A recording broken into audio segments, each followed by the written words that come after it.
I had the great benefit in 2016 or 17 to go collecting in Vietnam with Edinburgh. And I was helping today to plant some of my Vietnam collections. It's nice to have seen something that I collected, I helped to raise from seed, and now it's all going out into the wider garden. So yeah, it's been a cool day today.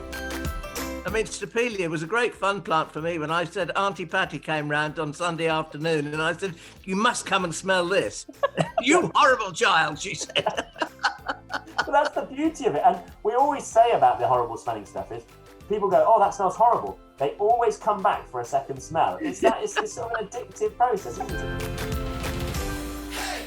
Hello and welcome to episode 33 of Talking Dirty. Over at East Ruston Old Vicarage, looking positively preppy today, we have Alan Edward Herbert Gray, our happy and ever more handsome horticulturalist.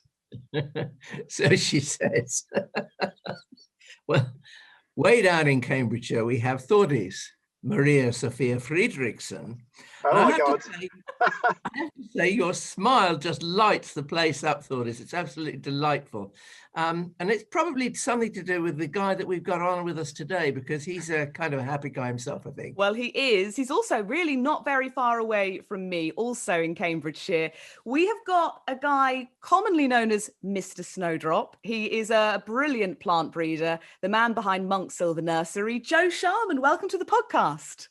Hi, and on the Mr. Snowdrop note, sometimes I can't hear people on the phone and I say it's Joe, and then I say Joe Snowdrop. Oh yeah, we know who you are. So yeah, I go around as Joe Snowdrop, which people actually understand, which is quite incredible, really. Do you have any middle names to bring to the party? I do. So it would be Lawrence Leplay. So Lawrence with a W, and then Leplay as in Lepley. Wow. What's the origin of that? It's a Victorian French connection. Wow. And so our family has had the right to use the Leplay name if we wish to. So it's one of those names that goes down in the family that we can use if we want. And mostly I don't, I just do L. Something is attacking me here. Well, I tell you what, this cloth has been sitting here and I think it's full of lacewings or possibly queen wasps. So if you see a queen wasp behind me that I can't see, please tell me and I'll kill it. But anyway, so yes, normally I just put L, which stands for Lawrence. Brilliant. I think that might be the most interesting middle name story we've ever had on the podcast. So well done. And you mentioned this this amazing tablecloth behind you. So anyone who's watching the video version of the podcast will be able to see this, but just describe it for anyone who's listening to the audio version. Okay, well, there's a lady called Eileen Bayliss who lives in Penn Village near Wolverhampton. And she had the idea of trying to get every single Galanthophile's signature and embroider it on a tablecloth with their favourite flower. And I was quite involved in this because a lot of the Galanthophiles are dead already. But being who I am, I collected all the letters from all the people I'd known over the years, and I had all their signatures on the letters. So I was able to supply Eileen with the signatures of the people, many of which are now on this tablecloth behind me with their favourite flower. And it took her a long time to do, and it's the most amazing piece of work. It's exquisite. So does that mean your signature is on there somewhere? I'm there somewhere, but I'm not going to take it down to show you exactly where I am on it, but I am on there somewhere. Yes, exactly. Well, it's an apt backdrop. I don't know. I think the last time I saw you would have been at a plant fair at East Ruston Old Vicarage selling, you have a wonderful nursery that's full of every kind of plant anyone could ever want. All sorts of spring and summer stuff. Yeah. And that's what people know me for when I'm at Allen's. But obviously we do a Snowdrop event at Allen's, which unfortunately this year had to be cancelled. But every year normally there's a Snowdrop event at East Ruston, which is fantastic. Now hang on, Joe, just a minute. Spring and summer, yes, of course, I quite agree. But we did a late plant fair last year, and I mean your stand was absolutely stonking with some of the most memorable and amazing plants. I think almost all year round I could put a table up of interesting and rare plants, and that's what I specialise in. So that not only are they pretty, but I try and do really rare and unusual stuff as well. And you could challenge me any month and I would produce you a lovely table full of stuff. It's quite the feat. So let's not spend the whole podcast talking about snowdrops because there are so many other things we want to talk about. But I mean, we can't have Mr. Snowdrop on and not talk a bit about the kind of breeding you've done and the breeding you're doing at the moment. I mean, would I be remotely right in saying that you really spearheaded a lot of the Galanthus breeding? Well, I was the first person to seriously consider what parents I could put with what to get what aim. Mostly when we started, people were just going around to old gardens. They were finding plants that had been in gardens for a long time. They'd started to hybridize on their own. They'd produce results. And you'd find a nice snowdrop, you take it out and it would get named and distributed. But no one had any clear idea of its origin. And so what I was starting to do was to put two parents together to prove the origin of the existing plants that we already knew. So you might find a plant that's lovely and speculate. I don't need to speculate. I can prove its parents. And then I had the idea of trying to aim for particular combinations. So I would say to myself, well, we have a green single one, we have a green double one, and we have a yellow single one. Why isn't there a yellow double one? So then I would say, what do I need to do to put the right parents together to get the yellow double one? And then I would work on that. And it's a long process. It's a long process. It is an exceedingly long process. I mean, Golden Fleece, for instance, is one of your snowdrops, I believe. And I think it took, well, you tell me how many years it actually took before we were able to... From having the idea, I then put first two parents together, which was obviously Trim and Wendy's Gold. So I put those two together. And it took 5 years to flower the seedlings, 5 years. And then all the seedlings were green, with some had green tips on the outers and some didn't. But I realized because I'd used the yellow as the mother, that the yellow gene had to be hidden inside as a recessive. So then I put a second yellow back onto that cross. I had to wait another 5 years for that to flower. And then when it did flower, I had 6 seedlings and one of them turned out to be Golden Fleece.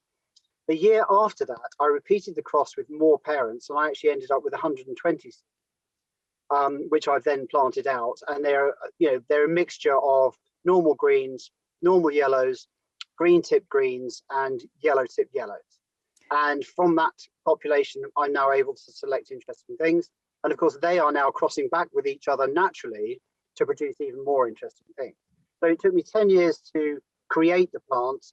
Then I had one, but it took me a further 8 years to get to the point where I could sell one, because you have to propagate them very, very slowly and carefully.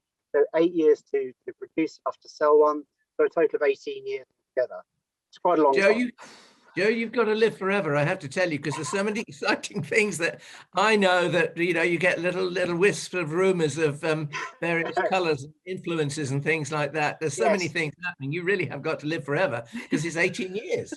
Well, I know, but then obviously you're doing crosses every year. So, they're all in progress. And then you have an idea, what can I do? What I would dearly love to have is a double trim.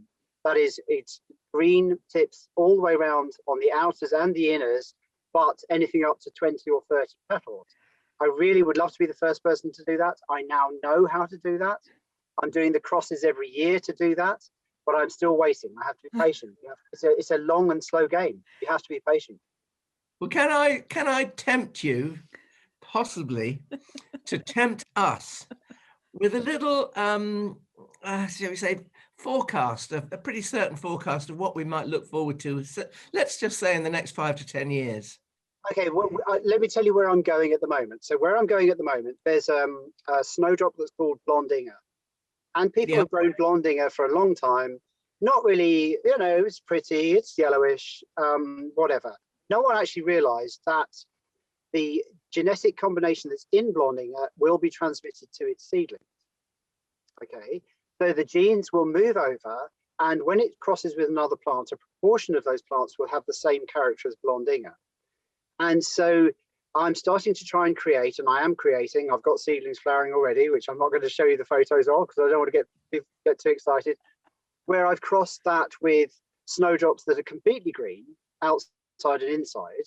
And what happens there is that the yellow character, which will move over, and it will give me a snowdrop that's completely yellow on the outside and the inside. So I'm definitely moving on that one.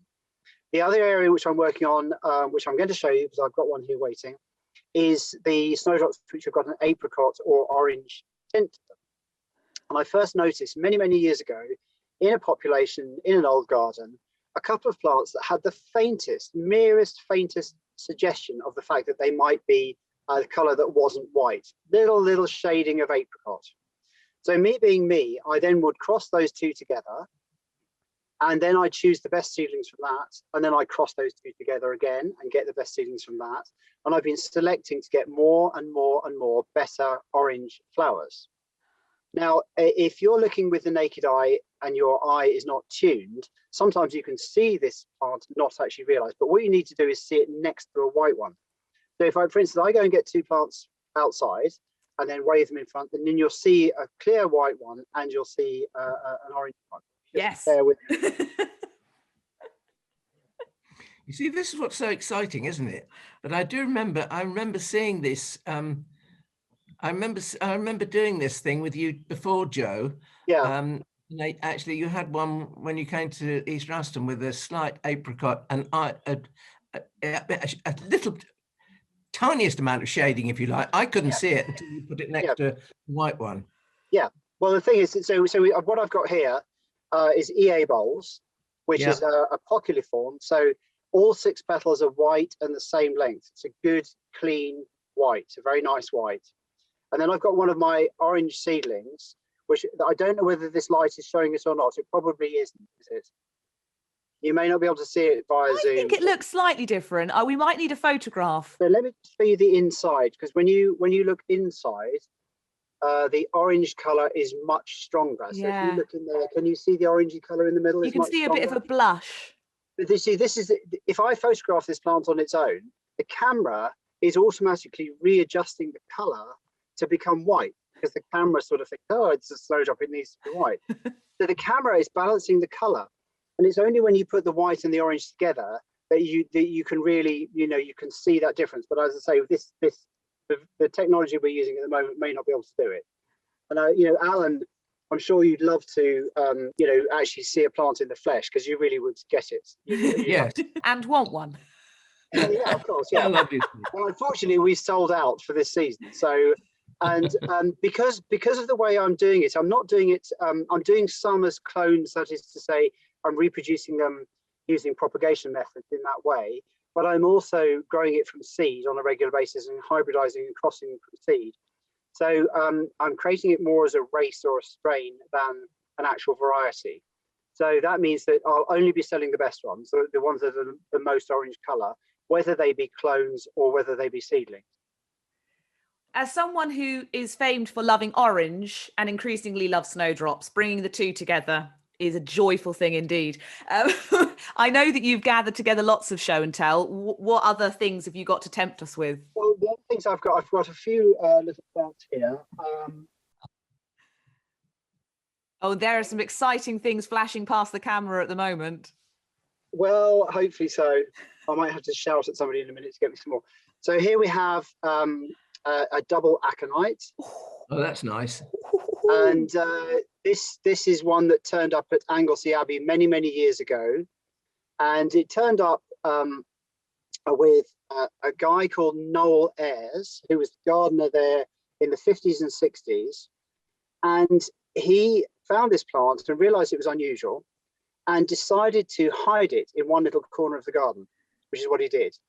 And it's only when I got to know Richard, his son, who was also head gardener at Anglesey, that I was privileged enough to go into this little corner and see these amazing double aconites.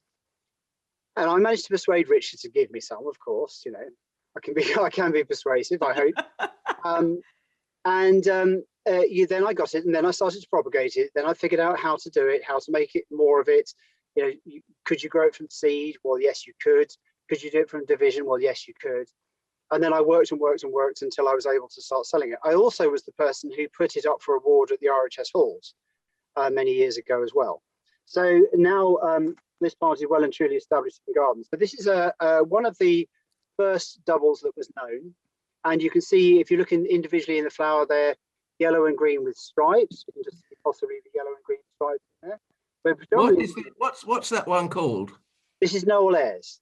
It is Noël Ayres. It is Noël Ayres, yeah. So this is, you can see the flowers are mostly yellow, but with green striping in. Yeah. More doubles obviously occur, and over time, let me quickly down. Over time, people have looked at populations of wild aconites, and anybody can do this. Anybody can go out to any churchyard or any estate or anywhere they like, and they can look at the wild aconites, and then they can find other variations that turn up. And one of the ones that turned up in Germany, which is this one here, I don't know if you can see that, where the flowers are almost entirely green. Can you actually see that? That is amazing. Yeah. I just want to know if that's the one that I bought from you last year. Well, if you spent £100, then it was. Anyway, I can't admit to such a thing, Joe. So I learned about this plant in Germany, and a lot of haggling went on to get me a plant. But I was already confident from my experience with Noël Ayres that I knew how to propagate it, and I knew how to propagate it in a way that no one else did, because I'd learned a method that no one else had learned. So I knew that if I could get hold of this beautiful, hideous, beautiful aconite, then I would be able to propagate it. And the same is true with other plants. You know, I've learned how to propagate rare plants. That's what I do. All you've got to do is get the plant to me, I will do it. Have you propagated different aconites from the green one? Well, it almost never produces a stamen. Right. So very, very rarely do you get a stamen. I've got one flower with stamen, and then I can then use that stamen to put the pollen onto another plant. But you have to remember that this plant itself has no female parts, so it cannot make seed. Okay, no seed will come from this. But it will make the odd stamen, in which case then you can then keep going. In the same way that double snowdrops do, they make the odd stamen, and the double gene is carried in the pollen, and therefore you can then get more double flowers by breeding. So once I'd got this thing, then I could start propagating it, and then I could be on. It took me a few years to get it going, and then once you get it going, then you can start selling it. It's still incredibly rare and really slow, and that's why the price is so high. But we're now getting to the point where I can give you a box like this.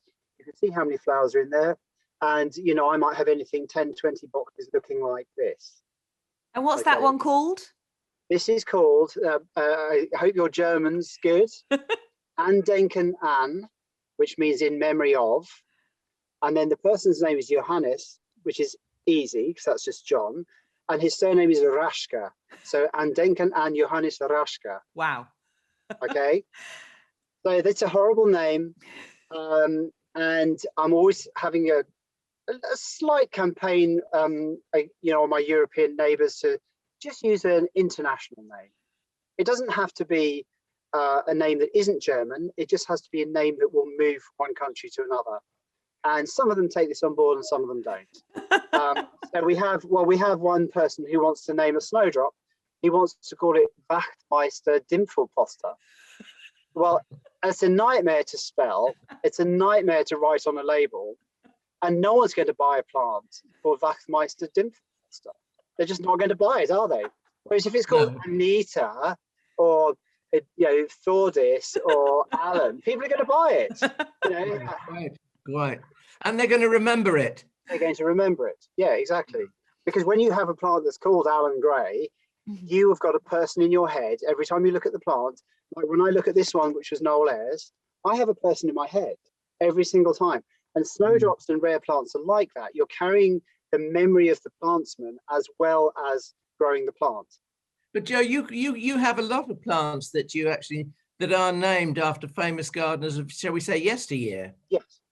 Yeah. Ellen Willmott. Ellen Willmott. That's the wallflower. It's a way of us, our present generation, keeping the memory of all these people alive. And we keep the memory alive by growing and sharing their plants and sharing their name. And somebody says, Ellen Willmott, who was Ellen Willmott? And then we go into this story about Worley and the most incredible woman who spent a fortune and lost a fortune, all on gardening, and sponsored a Chelsea exhibit all on her own. And she was the most amazing plantswoman.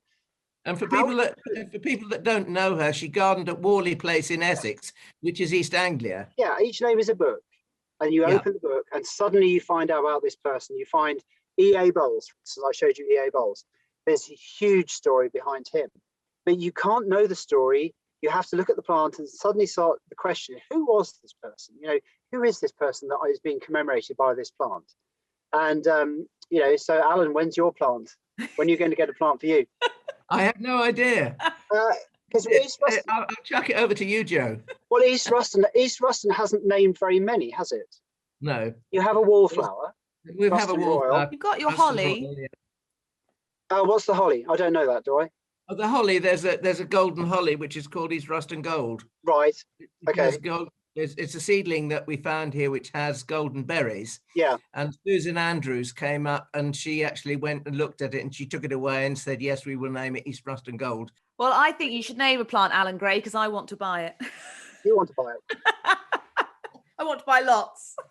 Okay, well, let's see if I've got something that's worth £1,000.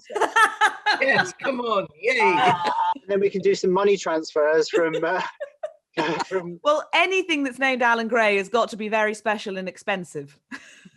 Well, one of the things I've tried to do is to, you know, for instance, if there's a famous plants person, so many times after this person's died, the plant that gets named for them is just a piece of rubbish.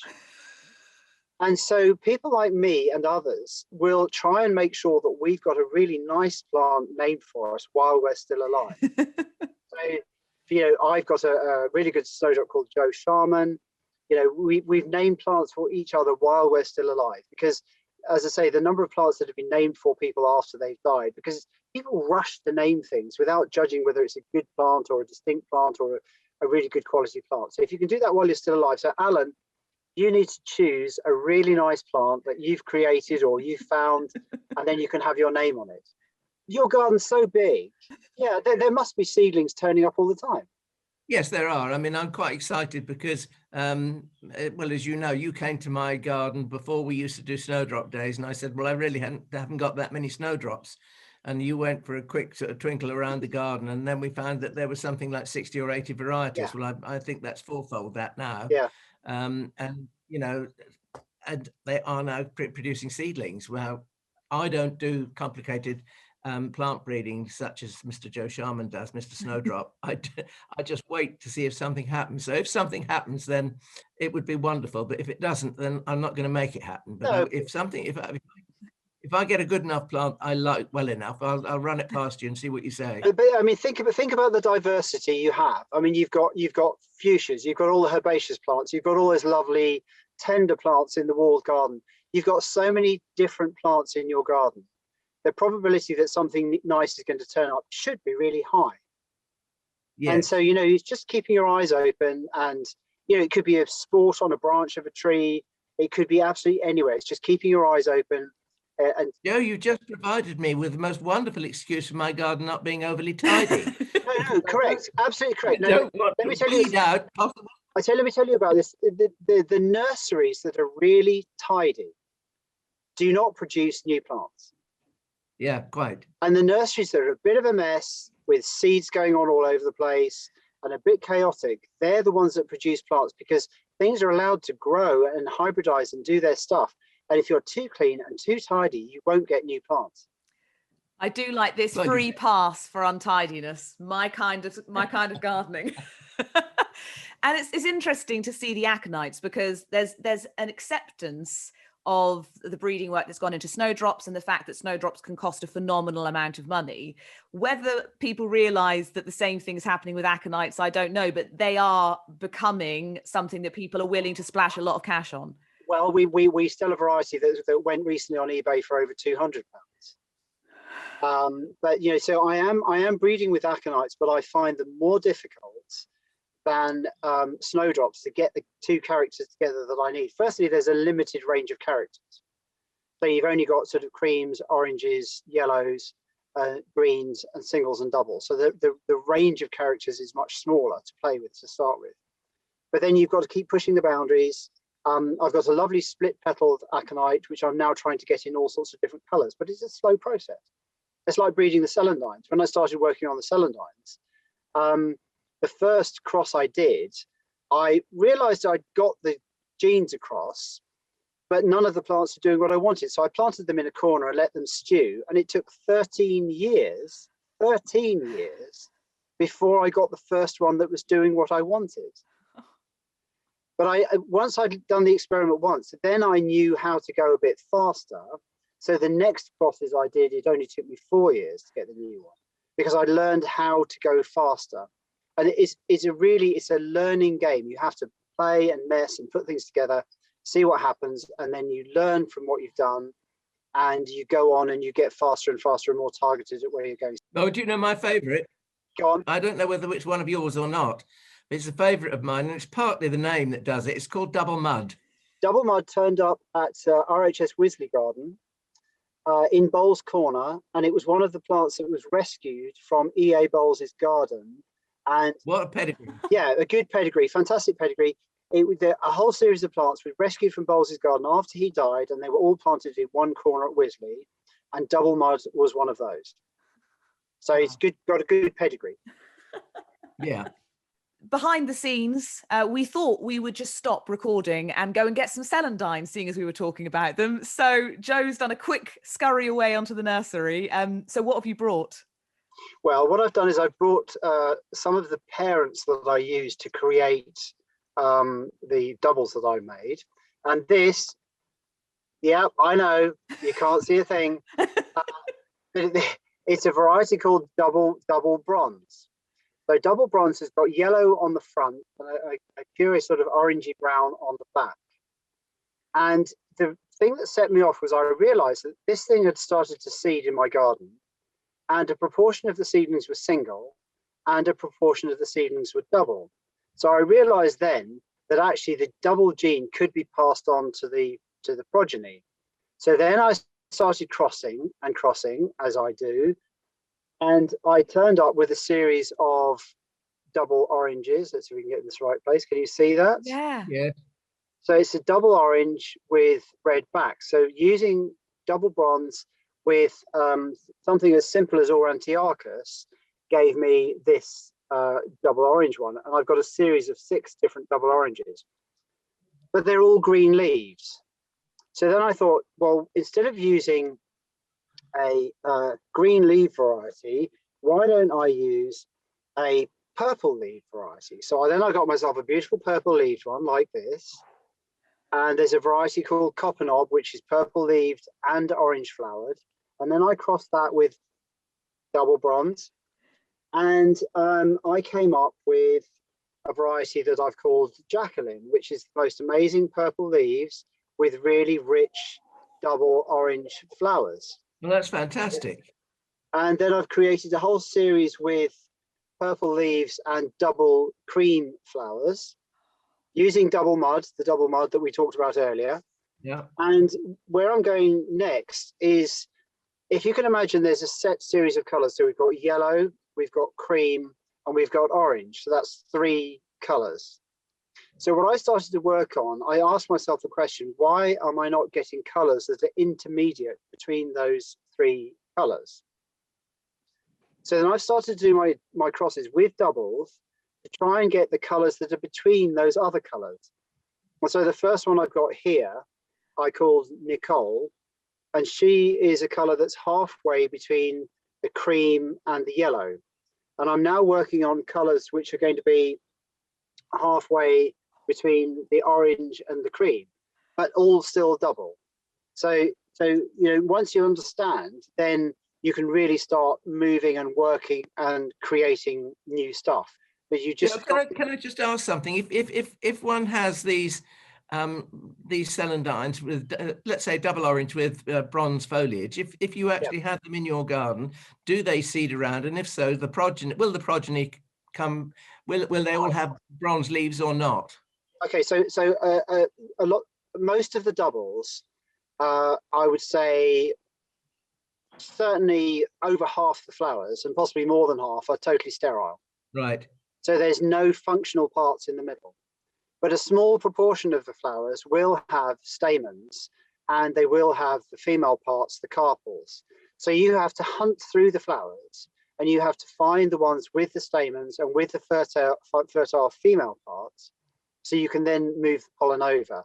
So in your garden, the answer is they will seed, but the rate will be really, really slow, because the chances of them, a bee moving the pollen onto a fully fertile flower are quite limited. I think for some people that's a blessed relief, because single snowdrop, I'm thinking of Brazen Hussy, for instance, which is found in the woods at Great Dixter somewhere. That is a bronze leaf, single yellow celandine. If that self-seeds, a great proportion, it self-seeds, shall we say, with alacrity. I mean, it's almost, if it's got diarrhea, the seedlings. It's a weed. Incontinently. But a huge proportion of them are green, and if you don't rogue them out, the green will gradually take over.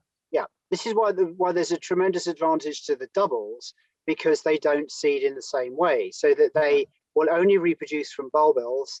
So therefore, anything that does occur will be the same as the parent. Yeah, because the proportion that seed, and there are some other sterile varieties too. So there are varieties that will never produce seed. They're not double, but they will never produce seed because that's the way the flower is, and they just don't produce seed. So, what I'm doing is learning this, and then I'm speeding the process up to get the things that I want. You definitely have a certain type of brain, Joe. I think while technically, I suppose if people knew your methods, anybody could figure out how to do any of this. I do think you've got to have you've got to have a huge amount of patience and organization, but just a mindset to be able to do it. This is why I don't mind sharing how I do things, because most people, it's the same as the nursery business. You share how to propagate plants. People say yes, yes, yes, and you think, oh, they'll off be producing 1 million. You come back 5 years later, no, they haven't produced 1 million, because they don't have the time, they don't have facilities, they now have the know-how, but they can't push themselves to create the time to do this thing. And sometimes I can assure you, getting the time to do these things that I've done is quite difficult, because it all has to happen when I'm already ridiculously busy.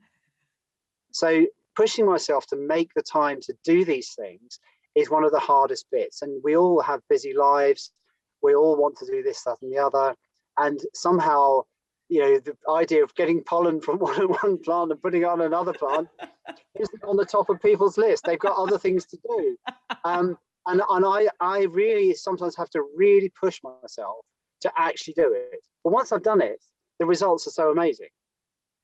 And we all benefit as well. We reap the rewards. Absolutely. But it's, finding the time is not always easy. Can I just ask another question about double celandines? Yeah. If for instance we have an infestation of celandines in the garden, and I do, I don't mind them too much, because they estivate quite quickly. By the end of April, the foliage is gone, and they're underground. But if you dig amongst them and you break up those little bulbils, which is why they were called piewort, I think, wasn't it? Yeah. And each one of those becomes a new plant. Does the same thing happen with the double?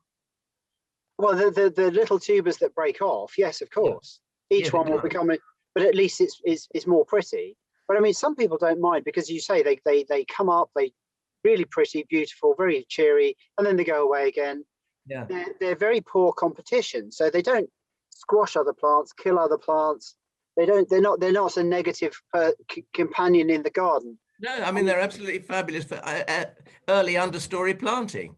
Yeah, and I'm learning that things like Cyclamen hedropholium is actually not a nice neighbour. Cyclamen hedropholium sticks its leaf out and squashes somebody here, and another leaf and squashes somebody there, and it squashes everybody all around it. So they're not good neighbours. That's a defence mechanism. But they're not good neighbours if I've got small plants next door. It's not good. Whereas a celandine comes up between, disappears early, and away it's gone.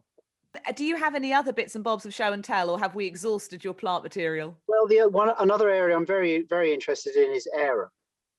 So there's one or two, but the one I've got here, you probably won't be able to see the difference. Now, arums are a completely different game when it comes to breeding plants, because the flower comes up like this, and a fly has to go into the flower. It gets trapped inside the flower, and it buzzes round and round inside the flower, and it spreads the pollen about. And then as the flower decays, the fly is then released, and it comes out, and then it goes round and it comes back into another flower and moves the pollen. As a human being, being able to get the flower at the right stage, get the pollen out and move it on to another flower, that's really quite tricky because it happens over a period of 7 or 8 days. And so far, I've never actually managed to deliberately breed arums.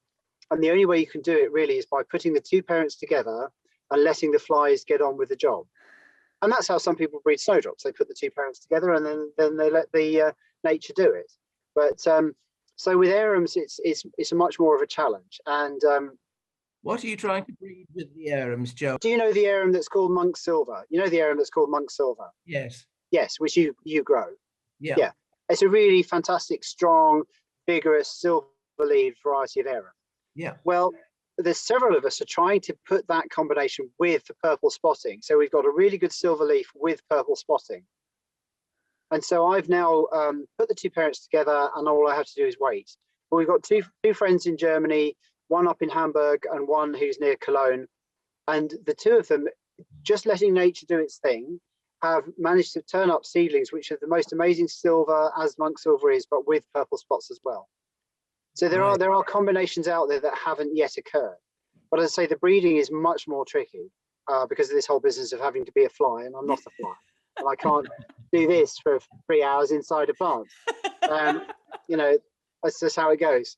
So, the arum, well, you probably won't see this. I have got an arum here. You may not be able to see this, but this it's a golden-leaved arum italicum. You can't see the golden because really the technology won't allow. But if it was next door to a dark green-leaved one, you'd really see the difference.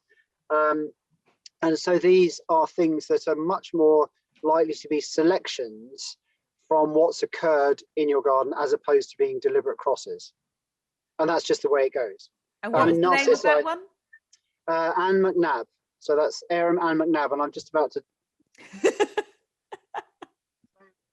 Miniature Narcissi, they are much easier to deal with because the actual structures within flower are much more similar to Snowdrop. You've got a very clearly defined stamen, you've got a very clearly defined stigma, and so then you can move the pollen around quite quickly. The issue with a daffodil is that if Snowdrop can take 3, 4, 5 years to flower, a daffodil will often take 6, 7, 8 years to flower. So they're much slower to flower from seed, and they're also much slower to propagate. So when you're doing it by chipping or twin scaling, they're much slower to increase. And I find them more difficult than snowdrops, but I do love my dwarf daffodils, and I'm always crossing daffodils together and trying to create new things. Again, we've got a slight problem in that we've only got 2 colors. We've got a cream and we've got a yellow. And trying to break out of those colors in the miniatures, you know, in the big daffodils, we've got lots of different colors. We've got pinks, we've got oranges, we've got doubles, we've got all sorts of things going on. But in the miniatures, those colors are not available. And nothing is open early enough to be able to cross with the miniatures to get those other colors in. But there is a daffodil that flowers in November, and that's Narcissus asturiensis, Cedric Morris. So Cedric Morris flowers regularly in November. It flowers through December and into January, and it's still flowering now. Alan, do you grow that one? Yeah, I do. Yeah. So I'm trying to cross that with some of these pale cream varieties to get the pale cream color earlier and earlier and earlier to come in before Christmas. So if I can have a range of early flowering ones in a set of colors as opposed to just the one color of Cedric Morris. So that's where that's the only thing I can do to try and get that flowering time earlier with colors. Joe, have you ever thought of working with Narcissus cyclaminius? I can't grow it because I'm too limey. So, right. You know, for cyclaminius, you need to have acid soil. And I can grow mini cycla. I can grow the hybrids of cyclaminius. And I can grow, that's a primary hybrid mini cycla, and I can grow some of the secondary crosses of cyclaminius, but I can't grow it itself. So yes, that would be lovely. But I've got things to play with like Jacetanus. Do you know Jacetanus? Yes. It's a little tiny miniature, perfect little daffodil, but only this high. Yeah. And you know, so I've got 1 or 2 other species to play with, but not there isn't. But but my palette is much smaller, so there's less I can do. But I'm still determined to have a go. So, you know, I'll have a go anyway. What was the little one there, the little Narcissus you had? The one I showed you is called Candlepower. So Candlepower, it starts fairly middling yellow here. You can just see this in bud, and then as it ages, it gets whiter and whiter and whiter. So by the time you get to the end of its flowering period, it's almost a good cream color. And that character of the color change is again something that would be lovely to push before Christmas. So you actually had varieties flowering in November with a color change, not merely cream, but with a color change. So in a big clump of this, it looks absolutely stunning. Alan, do you grow this one, Candlepower? I had it from you, Joe, and I just have to say that it is an exceedingly robust little chap. And it makes a large clump very quickly. In actual fact, I've got a big pot of it in one of our greenhouses at the moment. Cold greenhouse, always ventilated, but there's a big pot of it and it's in full flower at the moment. It looks absolutely heavenly. Yeah, it's a really good parent. It's a fantastic parent because of all this vigor, this superb vigor, and because of this color change. So, you know, I always work on the little miniature daffs. I'm not really into the big vulgar things, I'm afraid. I grow a few of them, but really I'm into the miniatures. But if I could get orange into the miniatures, wow, that'd be fantastic, wouldn't it? Yeah. You might have to get it from one of those large blousy chaps. Well, the problem is that all the miniatures are finished. All the miniatures I grow are finished by the time the big blousy ones open. Yeah. So there's a timing difference. The other issue is that most of those big giant daffodils are all tetraploid or polyploid. That is to say, they have multiple sets of genes inside each plant. Yeah. Whereas most of my little species ones, the little dwarf ones, have only got one set of genes. So when it comes to crossing with something with lots of genes and something with just one gene, it really they can't fit together very nicely when they're crossing. It's like licorice all sorts, Joe. Is it? Is it? I hate licorice all sorts. Don't ask me about licorice all sorts. It's certainly so complicated. There's a lot of science and stuff going on. I mean, there's a lot of it's about observing and understanding, and then you observe and you understand, and then you apply it. You apply what you've observed, and that's the thing. And gardeners have always done this. How do you think we learned how to graft things? How do you think we learned how to do things from cuttings? We watched what nature did, and then we learned how to do it slightly better. Yeah, and that's what we do as gardeners. Candlepower, incidentally, is in one of my many sort of folders of Flomo. I have Flomo pictures, things I see and screenshot off people's Instagrams and then label them up in my Flomo folder. You know where we are. Yeah, I know. Like 10 minutes down the road. Yeah, exactly.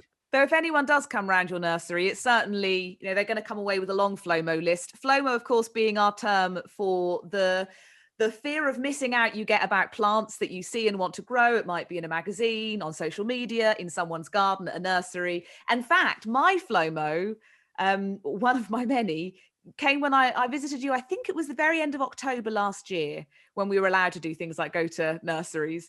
And you had the most amazing chrysanthemum, like these tiny little bright punchy pink button blooms.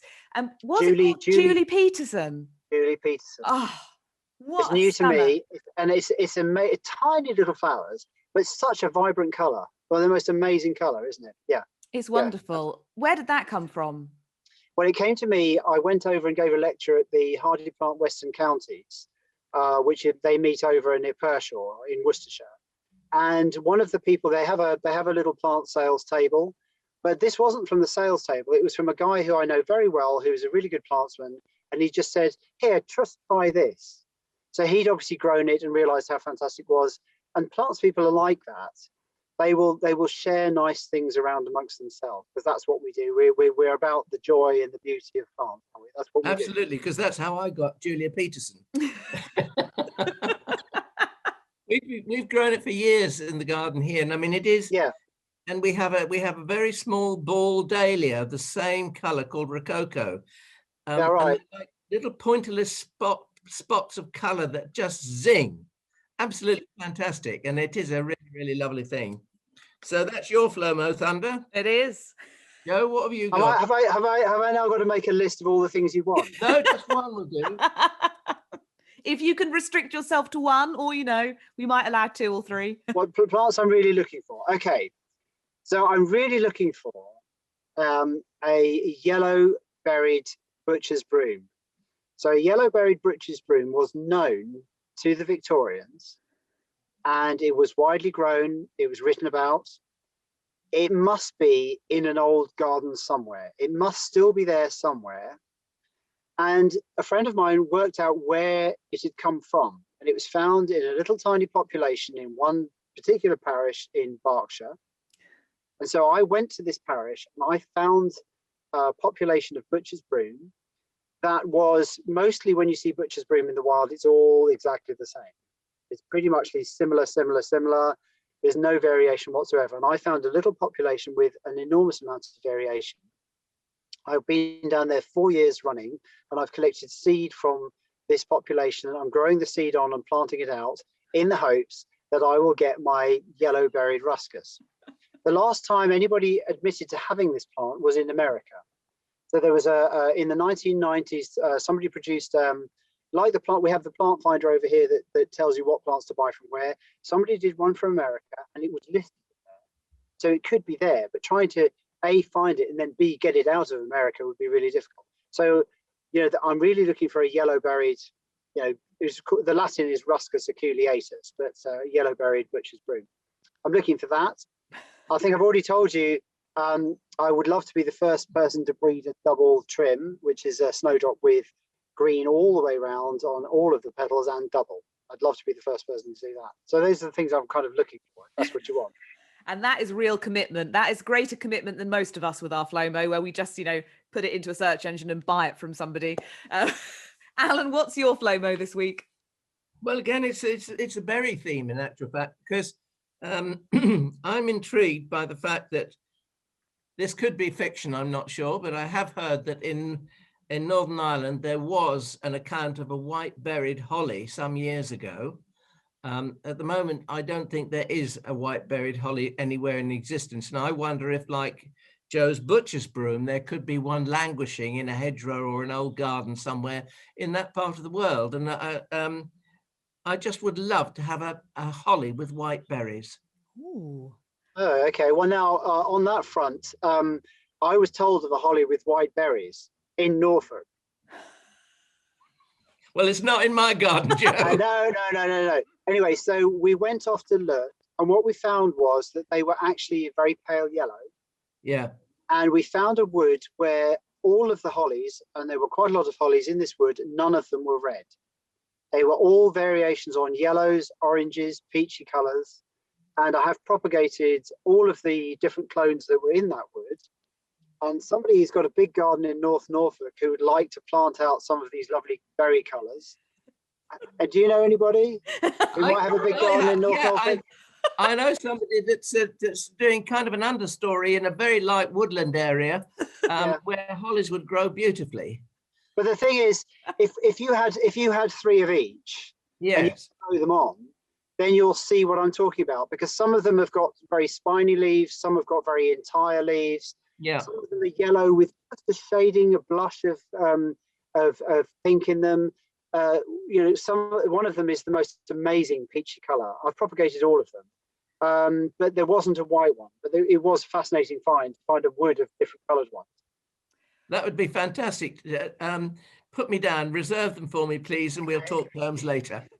And can we make a plea that if anyone breeds a white holly, don't you think that would be perfectly called Alan Gray? That would be a perfect Alan Gray. I tell you what else would be really good on the holly front would be a coloured berried one that was variegated, because so far as I know, there is no variegated holly with coloured berries. And I think that would be red. You mean? Other than red? Yeah. Do you know of any? No, not at all. I mean, I've been looking for. I keep a lookout for on our golden holly, which is his Ruston Gold. I keep a lookout for a sport on that, hoping we're going to get a variegated sport, but so far no luck. Yeah, and there's various yellow ones where there's Baxiflava, and there's various other named yellow ones, but not a variegated one. So that would be a fantastic plant again to be an Alan Gray, wouldn't it? Yeah, it would. I feel like I have learned so much in this podcast. It has been a revelation in terms of plant breeding, the commitment, the patience, just the enthusiasm it takes. In the end, I think your success is down to your absolute passion and love for plants, Joe. I think it's because I'm always all about the plants. It can be very annoying for other people around me, but I am always all about the plants. And I think also, I hope that it makes probably gardeners realize why sometimes when a plant is new, that it is quite expensive, because it's taken for up to 20 years of your life. Yes, exactly. People comment on the price, but then when you divide that price by 20 years, it's not so much. No. And you have to think, all those people, for instance, who developed all the rhododendrons, all the camellias, all of those people, they had to grow it from seed. And how many years did it take to seed? Those people put a lot of life, energy and commitment into creating all these plants. And we don't see that story. We don't see the story. We see the fanfare. We see this wonderful plant on the stage, but we don't see that it was actually a lot of hard work behind there to make it. It's not, finding things is different. If you find something, that's different. You can just go straight with it. But making things is so much harder. And I think people really don't get that. Well, it's been a treat. Joe, thank you so much for joining us. We had a few logistical problems making this work, but I'm very glad that we managed to overcome technology and connect. Thank you very much, and happy gardening. Happy gardening, everybody, and happy plant breeding. Yeah, happy plant breeding, yeah. I've got lots of Instagrams popping up, which is quite... I think your head might need to pop up. Come this way. Come say hello to Alan. There we go. Come over the back. She jumps over the back of the chair. I love how you're so complimentary, you two. You've got, her collar matches your outfit. It does, don't we match? Oh, she's I want to lay down. You're so spoiled. She is so spoiled. Oh my God, it's Alan. Oh my God, Alan. I'll hang up the phone. It's ridiculous.